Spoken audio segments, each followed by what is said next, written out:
Este podcast es presentado por Centro Mindfulness Monterrey, Hospital Nogalar, Publiarte, Oxcool y Clínica del Dormir. ¿Te ha sucedido que en muchas ocasiones te dejas llevar por impulsos, de los cuales después te sientes arrepentido, culpable o avergonzado? Bienvenida o bienvenido a Letras para Despertar. En este episodio, que he titulado Liberarse del deseo, voy a compartir una reflexión sobre propuestas para tener una vida libre, ¿sí? Y no dejarnos llevar por hábitos que nos destruyan. Pero antes vamos a comenzar con una práctica meditativa, como lo hacemos de manera ya habitual en estos episodios. Y para esta práctica te voy a pedir, por favor, que ahí en tu lugar tomes una postura estable. Vamos a cerrar los ojos y vamos a comenzar con nuestro ejercicio. Comenzamos.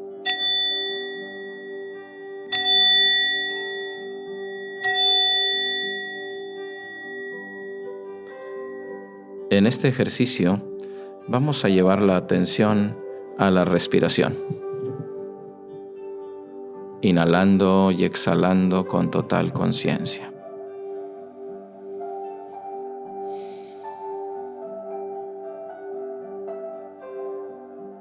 Las prácticas de atención plena, de mindfulness, comienzan con la atención en la respiración, porque es el anclaje que nos estabiliza en el momento presente.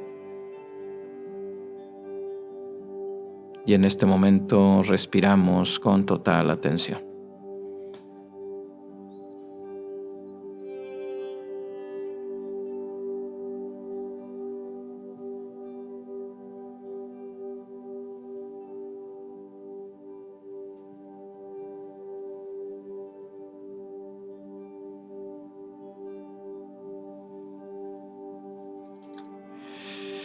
Y lo que vamos a hacer ahora, así con nuestros ojos cerrados, es que vamos a darnos cuenta de cómo nos sentimos físicamente. Vamos a llevar nuestra atención al cuerpo. Vamos a comenzar llevando la atención de la respiración a la coronilla, la parte superior de la cabeza, y desde ahí vamos a descender con nuestra atención recorriendo todo nuestro cuerpo. Notamos las diferentes sensaciones corporales.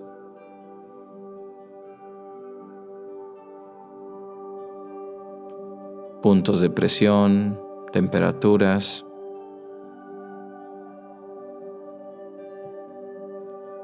Hasta llegar a las plantas de los pies. Totalmente enfocados en nuestro cuerpo en este momento. Notemos si hay algunas zonas del cuerpo donde exista dolor, cansancio, tensión. O por el contrario, tal vez podemos estar notando relajación, energía, plenitud en nuestro cuerpo. Toda experiencia es bienvenida. Solo somos conscientes de ella. Y es muy importante mantener la atención en nuestro cuerpo, porque en nuestro cuerpo es donde se generan los impulsos, las emociones, donde se notan los impulsos, las emociones. Y en la medida que estemos más conscientes de nuestras sensaciones, podremos ser más eficientes en el manejo de las situaciones. Muy bien, ya que hemos recorrido nuestro cuerpo, vamos a regresar la atención a la respiración.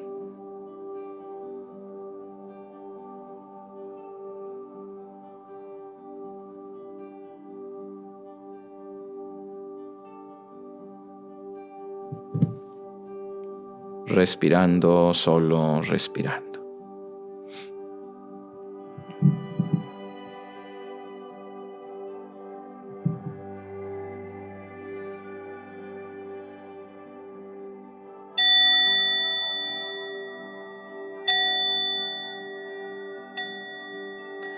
Muy bien, abrimos nuestros ojos terminando esta práctica meditativa.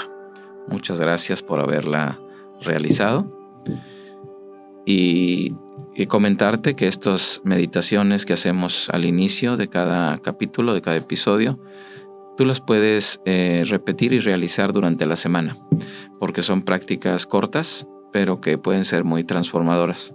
De tal manera que, como nuestros capítulos son de emisión semanal, la meditación, por ejemplo, que acabamos de hacer de atención al cuerpo, tú la puedes estar repitiendo todos los días y esto te va a permitir fortalecer estas habilidades que vamos viendo en nuestro podcast para no tener solamente teoría, sino también tener práctica, tener ejercicios que nos vayan transformando. Y como bien sabes, hemos ido tocando temas que tienen un interés directo para nuestro bienestar, ya que la intención primordial de estas enseñanzas es liberarnos del sufrimiento. Sufrimiento que se puede manifestar como depresión, o que se puede manifestar como ansiedad, o que se puede manifestar como violencia, como apatía, pero también se puede manifestar como una adicción.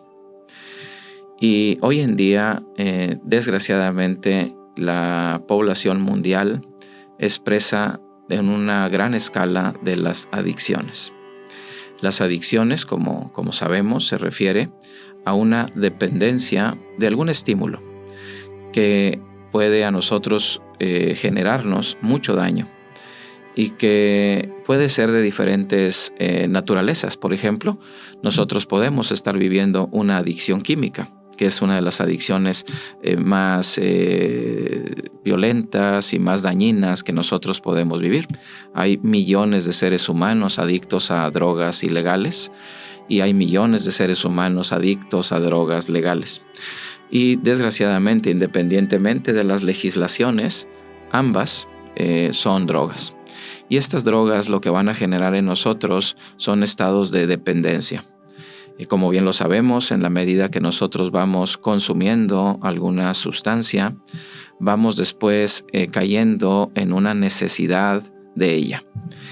Y no solamente me refiero a este tipo de sustancias químicas, sino también puede ser extensivo, por ejemplo, al alimento. Hay personas que se pueden volver adictas a ciertas comidas o a ciertos nutrientes, por ejemplo al azúcar, que es altamente adictiva, o a las grasas saturadas, que también son altamente adictivas. Y que desgraciadamente en nuestra comunidad, las industrias alimenticias, sabiendo que esto genera la adicción, pues agregan a la mayoría de sus productos azúcares para generar este proceso de dependencia.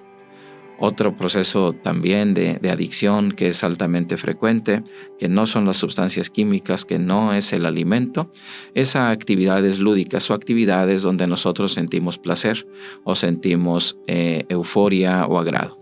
Un caso muy obviamente al que se recurre en muchas ocasiones, millones de personas, son los juegos, ¿verdad? Juegos en casinos o videojuegos, donde las personas pueden ir por esparcimiento, lo cual es totalmente válido, sano, pero el problema viene cuando las personas, al no involucrarse en estas actividades, caen en procesos de ansiedad, de desesperación, incluso de hostilidad hacia sus seres queridos o hacia ellos mismos, cayendo en un proceso de muchísima incomodidad hasta que no se involucran en estas actividades, ya sea en el casino, ya sea en el videojuego. Entonces han caído también en un proceso de adicción y de dependencia. Pero no solamente tenemos esa tendencia a volvernos adictos a sustancias químicas, alimentos, actividades lúdicas, sino que también nosotros podemos volvernos adictos a ciertas personas.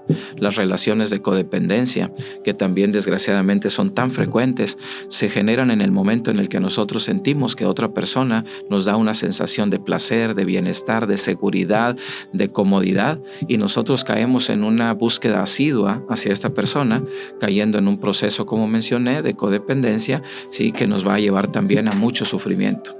Y desgraciadamente todas estas adicciones son altamente frecuentes. ¿Y dónde empieza todo este proceso? Los seres humanos, para poder ser funcionales, para poder sobrevivir, para poder vivir, necesitamos del deseo. necesitamos de impulsarnos hacia lograr diferentes metas. Nosotros, por ejemplo, cuando se genera el estímulo del hambre, se va a generar obviamente el deseo por consumir alimento, y eso es necesario para la supervivencia. Cuando tenemos sed, se va a generar el deseo por consumir un líquido, y eso es necesario para la supervivencia. Entonces los deseos son necesarios. El problema viene cuando estos deseos se vuelven desbordados hacia experiencias que no son sanas o que no son para nuestra supervivencia. Y aquí es donde nosotros necesitamos, si notamos que estamos viviendo un proceso como estos, necesitamos poner cartas en el asunto para no caer en un problema mayor en nuestra vida. Yo he tenido la oportunidad de conocer a muchísimas personas que han tomado el curso de un servidor y que han llegado a estos entrenamientos porque viven procesos crónicos de adicción y de muchos daños económicos, familiares, sociales, laborales a raíz de estas adicciones. Entonces, en esta ocasión, para hablar de este tema, he elegido uno de los libros que tengo en mi librero, no le puedo llamar biblioteca, es un librero donde tengo gran cantidad de libros de autores que para mí considero como seres sabios y muy desarrollados. Y uno de los autores con los que más he tenido la oportunidad de exponerme a sus lecturas, a sus libros y a sus reflexiones es el maestro Ramesh Balsekar, que escribió precisamente una recopilación de varios de sus libros en este texto que se llama La sabiduría de Balsekar, ¿no? El apellido de este maestro. Ramesh Balsekar fue un maestro espiritual indio que vivió en la década, o que enseñó, mejor dicho, en la década de los 70s, 80s, 90s. Este maestro es reconocido como una de las máximas autoridades en la enseñanza de una tradición que se conoce como Advaita Vedanta, una tradición de la India de las más elevadas en cuanto a sus procesos de conocimiento y de sabiduría.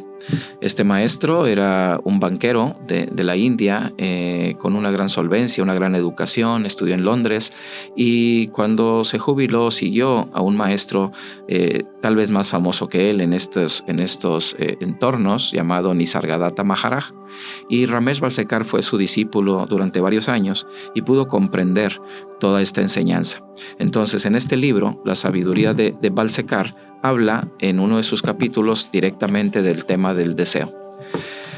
No voy a ahondar mucho en el texto porque es un texto que está muy enfocado a la tradición de la Advaita, a la tradición de la no dualidad, que no es un tema directo que estamos tratando, para no desviarme del tema de los impulsos o del deseo. En este capítulo, el maestro Balsekar cita a dos personajes que son los protagonistas de una novela, de un escrito de la India que se conoce como Ashtavakra Gita. El Ashtavakra Gita es un libro de las tradiciones espirituales de la India, donde estos dos personajes, por un lado Ashtavakra, que es un sabio, ¿sí?, que tiene una deformidad física en su columna vertebral y en sus extremidades, enseña el camino de la liberación del sufrimiento a un rey que se llama Janaka.